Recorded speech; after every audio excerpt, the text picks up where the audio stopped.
going to record. Hopefully everyone's okay with that. Because I want to post this. Um, okay, we'll start promptly at 6. Give me 1 minute. I don't think if we don't have too many attendees, instead of having people raise their hands, I think I'll just go ahead and open it up and let everyone just be able to talk. That way, it's less for me to have to do. Give me 1 minute. I'll be right back. I'm taking this cut.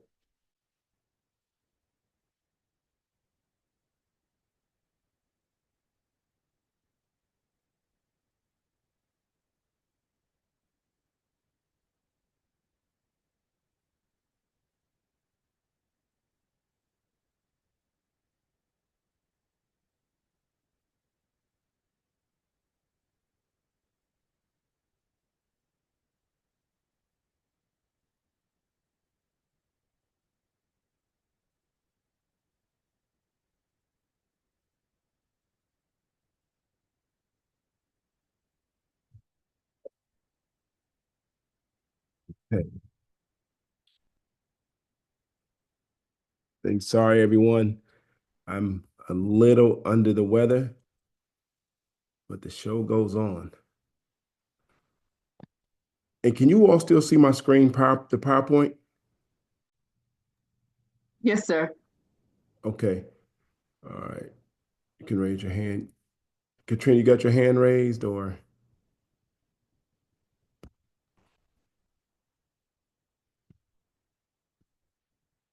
Okay. Move this out my way.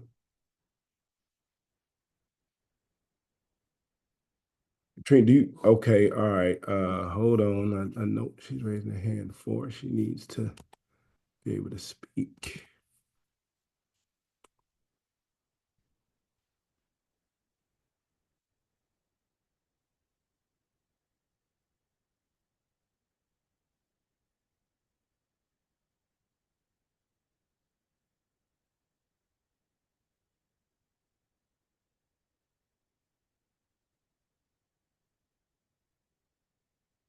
Katrina? Yes, I'm here. Okay. All right. Well, is it 6 o'clock yet? 6 o'clock. We'll go ahead and get started. Uh, what I'm going to do tonight, we don't have very many attendees, which is fine. If you have a question or want to stop me, feel free to raise your hand and I'll just take you off mute and let you talk, as opposed to trying to man the chat and everything else. I think we can have a lot of conversation, a lot of dialogue tonight, which is always good. So without further ado, I'll go ahead and get started. Forgive my voice if I sound a little nasally, it's because I am coming out of something. I don't know what it is. Doctor didn't know, but nevertheless, I'm here. We're all here. All right. Just give me one more second. I just want to make sure. Raise hands.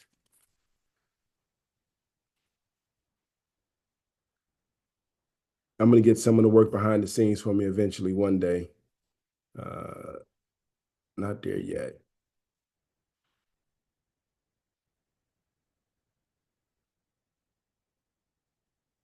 Is that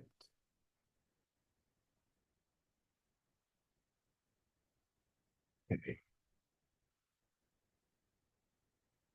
All right, that's how we'll do it. Okay, let's get started. Let me just do this one more time. Okay, got it. Okay, let let's get started. Good evening, everyone. Hope you guys are enjoying the weather. We did get a little bit of snow, which is always pretty cool. Nonetheless, hope everyone's nice and warm. And tonight we're going to talk about Six Sigma. Probably one of the tools that I use the most in my everyday life and my everyday work. Uh, I want to share with you what Six Sigma is, uh, what it is, and the history of it. I'm going to talk to you about the 5 steps that you use in Six Sigma, and then I want to show you how I use it. and how a lot of organizations that I work with can use it. Whether you're a for-profit, whether you're a nonprofit, whether you're a service business, whether you're a product business, Six Sigma is a powerful, powerful tool that you can use. And don't feel the need that you have to become an expert in it to actually use it. And that's what I try to do with all the tools I'm going to lay out and share with you all over the course of this year. I want you to understand these tools can be utilized and are very powerful, but you don't have to go out and pay thousands of dollars to become experts in them, because a lot of the stuff that you would want to utilize is really, I'm not going to say common sense, but with a little study, a little practice, you can really implement and make it part of your daily lives, in your business and also in your personal lives. So, what is Six Sigma? Six Sigma is a process improvement tool. That's what it is. It's aimed to reduce defects or what they would call variables, and processes and products. So if you're trying to produce something, you want that product or process or service to be the same every time or be as close to perfect as possible. And that's what Six Sigma does. It allows you to smooth out your processes, make them and reduce the defects in your processes. The goal again is quality control, and you'll hear me use the term defect. But the term defect is just another way of saying imperfection, not what I wanted in layman's term, something that is opposite what you were trying to actually get or create. So Six Sigma calls them defects. Other programs will call them different things, but in the Six Sigma um, nomenclature, they call them defects. And Six Sigma actually is a statistical or numeric value, which is represented by 99.9996% accuracy. Or they explain it as if you had a million products, let's say you had a million pills that you were creating for the pharmacy, only 3.4 of those 1 million pills that you created would actually be a defect or something that you did not want. Here's the thing, if you have a process that is 99% accurate, then a 99% accurate process, which most people would say, oh, that's really good. Well, in the 99% accurate process of those 1 million pills that you would produce, 10,000 of them would be incorrect. So 3.4, 10,000. That's a huge swing, especially when you're talking about things like pills and medicine, where mistakes can cost people their lives. So Six Sigma is a very valuable tool, is used throughout the world for this very reason. Again, for those who joined late, if you have questions, we don't have a huge audience tonight, and forgive my speech, getting off something. If you have a question, if you want to stop me, just raise your hand, and that way I can let you off mute so you can speak.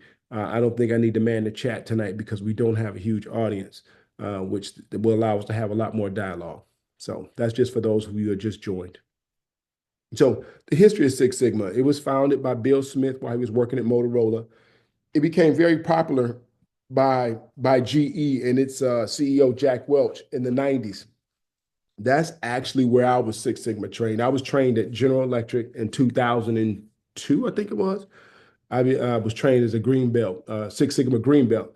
So I've been utilizing or using Six Sigma since 2002 for about 20 years. Uh, and as I speak tonight, I know some of the people who work with me, though I never say Six Sigma, I'm going to make mention some of the things that I constantly do. And they'll be like, yeah, he does do that all the time. And it really is me using this methodology in my thought process. And since the 90s, Six Sigma has really evolved, and now a lot of industries are using it. You got healthcare, you got finance, you even have social services industries, which I'm in the social services world, that are starting to use Six Sigma uh, in their everyday process improvements. Excuse me. So, how do I use Six Sigma? The biggest thing that I use it in is my thought framing. Have you guys heard, just you don't have to raise your hand, but just rhetorical question. Have you heard of the term thought framing? it's really just how do you frame your thoughts around when you're actually just working through processes, working through problems, working through everyday life. Excuse me, and I'm sorry. I'm not gonna say I'm sorry again. I'm getting over something, so I'm gonna constantly cough in a little bit. So I apologize. But thought framing and a lot of the tools that I'm going to share with you again throughout the year, a lot of them you don't have to be an expert, but it really helps you with your thought framing. And I'll show you that when we go through an example utilizing Six Sigma methodology. The other ways I use it in process implementation, also process management. I probably use it more so in process implementation, and I'm gonna give you an example of that as we walk through how I've used it most recently in one of our programs. So here's the five steps in Six Sigma, and I'm going to go through some of the technical stuff that is spelled out in the Six Sigma methodology. But I promise you, when we utilize it and when I give you the example, I'm going to strip a lot of that out specifically, and I'll give you more reasons for that when we get there. But I am going to strip a lot of this technical stuff out of our example. But I do want you to understand the technical applications that are utilized in the Six Sigma methodology. So the first step is define. And the goal in define is really to identify your project goals and your customers, internal and external, and what the requirements are.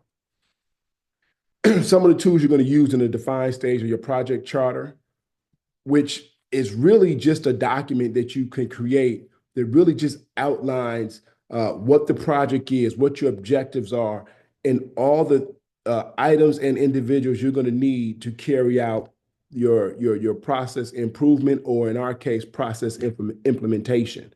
So you would look at things like, well, we're going to need um, 5 new staff members. We're going to need a a tractor trailer. You start looking at the things that you're going to need for the project. You start looking at the project objectives and then the scope that you're going to have with the project. Excuse me. One of the most important steps in Six Sigma, and is probably one of the tools that I use every single day, is defining your wing to wing process, or your starts and your stops. This is one of the things that I see people most challenged with, especially when they're trying to create a new program, a new product, a new process. You really need to define where you start and where you stop. And I can say this, and I know someone on the team or some people will say he does that all the time. Sometimes people will say, well, Kenny, do we, someone has this question, what do we do? And I will say, that's not for me to answer. That's not part of our process. That's for such and such. That's for such and such. I constantly frame and understand this is where we operate. Anything outside of those two areas, our start and our stop, is not for us to get involved with. And sometimes you have that start and stop within your organization. So you may have someone who does this and this, or these 2 items in your process, and then it needs to go on to the next person. And you don't want those individuals spilling in, trying to blur the lines, doing something that the other person or the other department is tasked with doing. So that is very, very important that you clearly define your wing to wing process, or what we call your starts and your stops. Thank you. Measure, another very important step in the process. And the goal is really to understand how you're gonna quantify your work, but also you're gonna create your data capture. Another very important step or tool is your gauge R&R. You want your gauge R&R to be reliable and repeatable. And so most people will say, well, what's a gauge R&R? It's reliable, repeatable, but the gauge is simply the tool you're going to use to measure, whether it be your start, whether it be your stop, whether it be your outcomes. You want to make sure that your gauges are easy to use and are going to do the same thing every single time. Let me give you an example of a gauge, a thermometer, right? The human body is supposed to be at 98.6 degrees. If you feel a little warm, You put a thermometer on your head or in your mouth or however you on your ear, and that thermometer lets you know what your temperature is. It's a reliable, repeatable gauge that can be utilized to help you understand the temperature of your body. And then, of course, if you have a fever of some nature, then there's actions that have to be taken. But the gauge R&R is critical, it's important, and it needs to be very easy that anyone in your organization can do. You don't want to have to be an expert to measure your gauge R&R. The other thing you want to do is get your data collection plan together. Specifically, when you're trying to measure your outcomes, you need to make sure that your collection plan is going to allow you to baseline and then measure out to your outcomes. So data collection planning is critical and very important. Excuse me. Next is your analyze phase. And this is where you're trying to find out what is causing the inconsistency in our process. This is when you start looking at different things and saying, oh, this is influencing, this is causing some variability, this is causing some defects. And you want to start to isolate those specific items and how they may be costing you some defects or causing some defects, if I will. Some of the things that you use is your Izakasa. It's a casa. I never used it. Uh, or fishbone. I used the fishbone, but I don't use the ishikasa. Ishi. Wait a minute. Ish kaya. Hey, I tried. But I used the fish. I used the fishbone in the past. I don't use it now. And then you also will use your Pareto chart. Okay. What I've done in place of those two is I use influence maps. And when I did the blue ocean strategy back in I think December, I introduced influence maps. If you want to learn more about influence maps, I would encourage you to go back and look at that video. It's on YouTube. But influence maps really can accomplish the same things, and they're much easier to use. So I would encourage you to consider using influence maps if you start using this methodology in your business. Excuse me. Improve. That's when you start looking to implement solutions that are going to remove those root cause defects, the things that you have identified. And some of the tools you're going to use are your pilot testing, and you're also going to use your 5S, your sort, your set in order, your shine, your standardize, your sustain. Again, those are highly technical tools which you can learn how to utilize, but influence maps really can do the trick uh, for the work that you may be doing. And I'm just going to pause for a second here before I go to the next slide, and because I've used the term influence maps twice. The reason why influence maps, I believe, would have better use in most individuals' application, at least initially, is because unless you're doing, and this is my opinion, unless you are doing manufacturing or you're doing things where accuracy and precision are are going to cost you dollars or cost you fatalities or things of that nature. I'm not saying that you wouldn't want to do these in your processes, but a lot of the companies that I work with, a lot of people that may be on this call, you're doing more service type work. And so in your service work, you don't need to be as precise because a lot of times you have to kind of be somewhat subjective in your decision making. And influence maps are really good when you have to be somewhat subjective and use just deductive reasoning.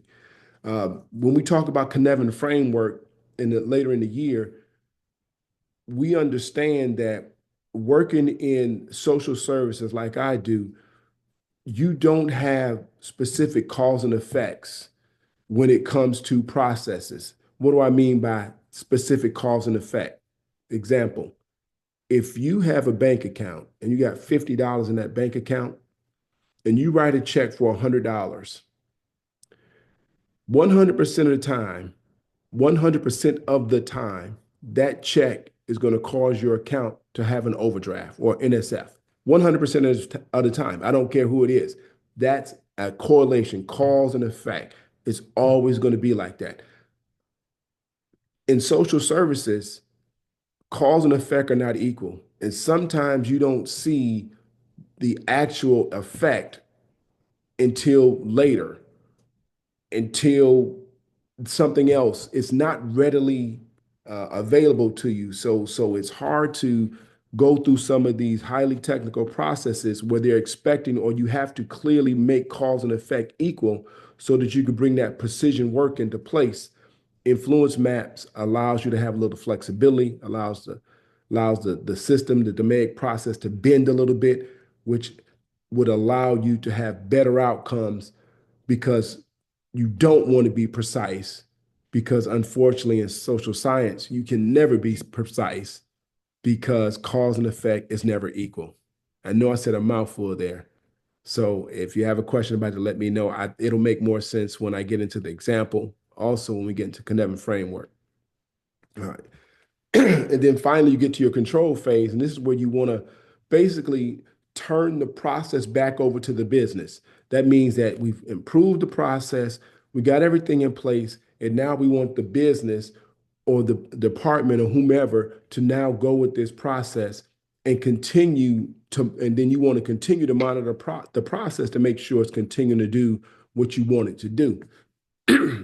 One of the things that I utilize in the control phase in my social services business is feedback loops. Feedback loops, unlike the tools they have here, the statistical process control or the control charts, they are similar tools, somewhat technical again. I use feedback loops, and you can create a feedback loop from anything. And I'm going to give you some examples of how I create feedback loops for our business. So I think I got a slide out of pocket here. I do. So I'm going to talk to you real quick about feedback loops, and then I'll go through this example. So a feedback loop is really how can you measure if the system is doing exactly what you want it to do? And we're going to use my fatherhood program as an example. But some of the ways that I will measure or I create feedback loops is through meetings. I will, anytime we implement a new program, I would want to meet with my staff on a continual basis so I can hear what problems they're having, what issues are coming up. Um, I have voice of the customer. I will call a customer. I'll talk to a customer. Believe it or not, when I get customer complaints, I expect to get them. But when I get complaints about the same thing, I'm saying, okay, there's something wrong with the system. That's a feedback loop to me. And so when I start to hear from customers saying something happened, I'm like, okay, there's something wrong with our process. We need to kind of go take a look at it. Uh, and I listen to the people on the staff. The staff will sometimes, email me and say, hey, Kenny, this went on. I'm like, okay. If it happens once, okay. But if I hear it a second or third time, I'm like, okay, there's a problem with our process. We need to kind of take a look at it. So you can create a feedback loop from anything, from a survey, from anything. But it's really how do you continue to look at your processes, make sure it's delivering what you want it to deliver. And if it's not, then you have to act accordingly. So that's Six Sigma, very technical, high level, but this is how I use it. And this is how I most recently used it. Well, I'm not gonna say most recently. This is one example of how I used it in recent history. So in 2002, 2012, excuse me, 2022, not 2012, we inherited a program called the Empowering Fathers Program here in Charlotte. So the program was already laid out. It wasn't operating at an optimal pace. It wasn't. And but the program objectives, the deliverables, everything that was wanted or being asked was already laid out. So we already had what we had to deliver. It was just now, how do we put a process in place to deliver what is being asked of us? So anytime you do anything, a process, start a business, whatever, I always encourage you to do this. Begin with the end in mind. Stephen Covey said this, and I think in his book, Seven Habits of Highly Effective People, always begin with the end in mind. What do I have to deliver at the end? And then work backwards. So that's just a thought process, thought framing. So the first thing we had to do with this Empowering Fathers program is we're in our design phase. So it was, where does our project start, or when does a father start our program, and when does he stop? So when we inherited the program, fathers were being referred to the program through email, through text, by case managers, by attorneys, by the judge. We had 4 or 5 different ways a father could be referred to our organization. But because we had time limits, where do we actually start our process? As you can remember when I said your gauge R&R had to be reliable and repeatable? Well, if I'm getting a referral, a Facebook message, a text, a phone call, how do I manage, excuse me, to make that process reliable and repeatable? So we came up with an entry point. No matter how the father was referred to us, until the father actually walked through our door and completed what we called an HHS form, he was not in the program. But the moment he did that, the clock started ticking. He was now enrolled in the program. So if there's one thing you walk away from tonight, and I've lived by this, and everyone on the team will tell you, if you cannot control your input, you will have no possible way of controlling your outputs. You will have no control or influence on how your outcomes are going to be, how they're going to turn out. So you always have to control your input. So make that a reliable, repeatable, simple process, because that becomes your baseline. And then we had our stops based on the program objectives. We had a hard stop if their father was in the program for more than a year. If he decided he wanted to unenroll in the program, if the father was not in contact with us, I think it was for 2 weeks, and also if he was able to get a job and sustain a job for 6 consecutive months. So those are the 4 places where we would literally stop and say, okay, the father has successfully been terminated, graduated, or removed from the program. Okay, so those are our 4 stops. Does that make sense? Okay, I'll keep going. So that's your design phase. And of course, in the project chart, we had to figure out how many case managers and fatherhood advocates we were going to need and all those other things. But really setting up the process is critical. That start and stop is paramount. You got to get started off on the right foot. As I just mentioned, the measurements, the gauge R&R, and collection strategy. Now, we're fortunate that we have a proprietary software that we've created and have been developing for years. And we've always had some level of software that allowed us to really match and mirror our outcomes based on what our program objectives were. I would highly encourage you to when you're setting up anything, whether it be again for-profit, nonprofit program, program, uh, selling hoodies. I would highly recommend you have some type of collection strategy on how you're going to collect data around your customers, around your outputs. You really want to have some type of data collection because you want to create what we call actionable, decisionable data. You want to be able to look at data and say, I can make some decisions on that. I can take some actions on what I'm seeing here. That is highly critical. Excuse me. Now, I don't know if you remember, I said one of the ways I use uh, Six Sigma is also for process implementation. And in this case, when we inherited the Empowering Fathers program, there were no processes in place, or at least none that we wanted to adopt. So we didn't have anything to analyze. So what we did, we just skipped analyze. We went design, measure. We didn't have anything to improve because we had no processes in place. But what we did was we implemented. So we implemented our start and our stop. We implemented our data collection strategy. We implemented all the things that I just talked about because we didn't have anything to improve at this point. So we just implemented those things. And then we went to our control phase. And our control phase was a standard operating procedure. So we always create some type of standard operating procedure for all of our programs at Gracemar. You have to. Procedures allow you to know what to do even if no one's there. And I don't know if that came out right, but let me give you an example.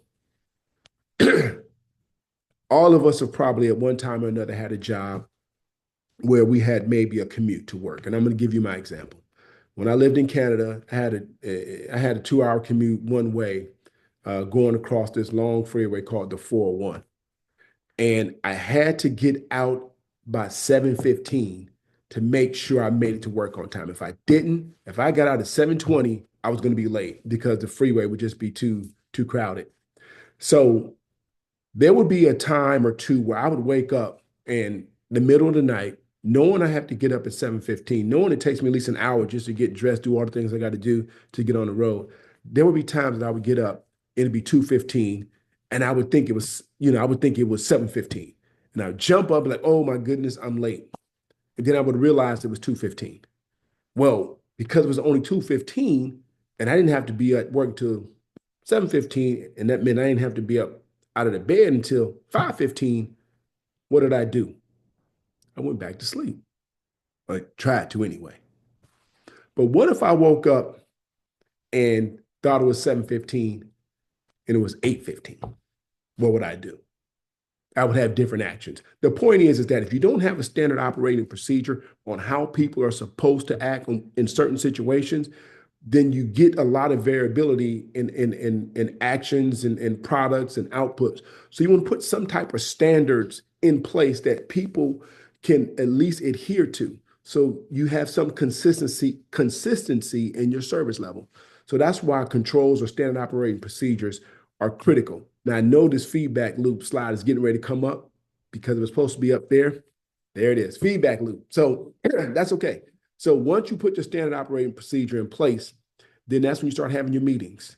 What's working? What's not working? What are you guys feeling? You start listening for defects. Remember, I said that I listen to complaints that I get from customers. I listen to and respond to emails that staff will say, "Hey, this is happening," and then someone else will say, "Hey, this is happening." I'm like, "Oh, okay, there's a problem there because now two people have said it's happening. Third person said it's happening. There's something happening, right?" We have stakeholder meetings. We meet with other stakeholders. What's right, what's wrong, what's going on. You want to just create these loops, and then of course your voice to your customers. So you just want to create this atmosphere around yourself where you can constantly listen to or hear what's going on with your processes. And it's really easy to do. You don't have to do some big chart and mathematical statistical equations. You can really just use intuition and just listen to the voices around you to help you better understand what's going on with your process and on your organization. Excuse me. So now that we implemented this process with the fatherhood program, now we've started to have meetings. We've started to get some feedback from customers, from stakeholders, from internal stakeholders. What you then do, because now we have a process to analyze, you look at your control phase, and now you go back to analyze and say, hey, is there anything that we need to improve upon? Is this process working? If not, is there something we need to do differently? And that's when we start looking at those different uh, uh, root causes that may be contributing to defects or not providing, or influencing outcomes that we don't want. That's when you start looking at those when you're in your analyze phase, the phase in which we skipped initially. Sometimes you'll find that once you go back to analyze, things could have changed, and you just could have had a number of changes that may cause you to go all the way back to design, where you actually have to go back to the drawing board and redesign everything. But again, what you want to do is go from the control phase. Once you put your process in place that you implemented for the first time, from your control phase, get your feedback loops going. Once you get your feedback loops going, if everything is working the way you want it to work, then there's no need to go back. But if there's some variability, If there's some defects, if there's some outcomes that you really don't want, then go back to your analyze phase. Start looking at the process that you created. Look at some of those contributors to those defects and find out if you can just make improvements from there and go back to your improved phase. Or you may say, hey, you know what? I think we need to scrap this whole thing, tear it down, and start all over again, which is very possible. And I would tell you, in an ever-changing world, that will have to happen more often. Um, I'm just going to introduce something else real quick because we are going to, I'm going to talk about it in later webinars, excuse me. It's not a seminar, it's a webinar. Um, there's a term called pesto analysis. Pesto. And pesto stands for political, economic, social, cultural, technical, environmental, and legal. So when you put a system in place at that particular time, it's going to work. I'm not going to say it's going to work. You put it in place and say it is working. But because the things that I just mentioned are constantly changing, they're constantly moving, they're constantly shifting, it shifts your process, it shifts your program, it shifts your product without you doing anything because those things continue to move even though you haven't done anything to what you're doing. So, one of my mentors, Robert Johnson, always says that we're always on a road to somewhere, even when we think we're standing still. And that's because, you know, things continue to change, continue to shift, continue to move that are going to potentially influence your work. So you constantly have to be looking at those feedback loops. You have to constantly be analyzing your process. You have to constantly be making improvements because even though you're not moving, everything else is. So I think this is my last slide, and I'm going to open it up for questions. Um, I think I'm going to open up for questions. I am going to open up for questions. If anyone has any questions about anything.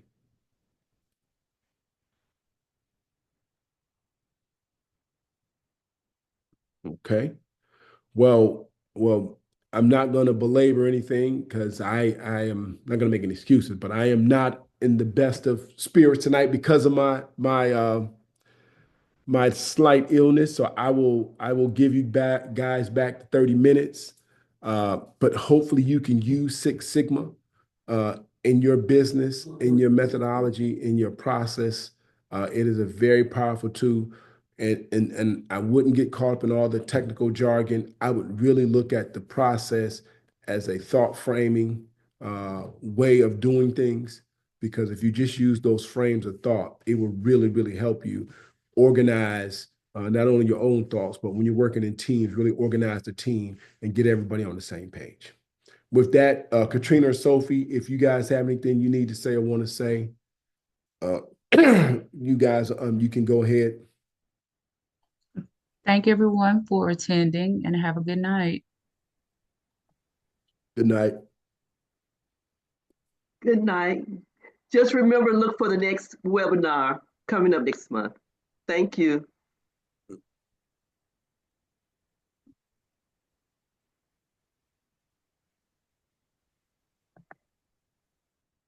Okay, I'm not done. How many people Zoom?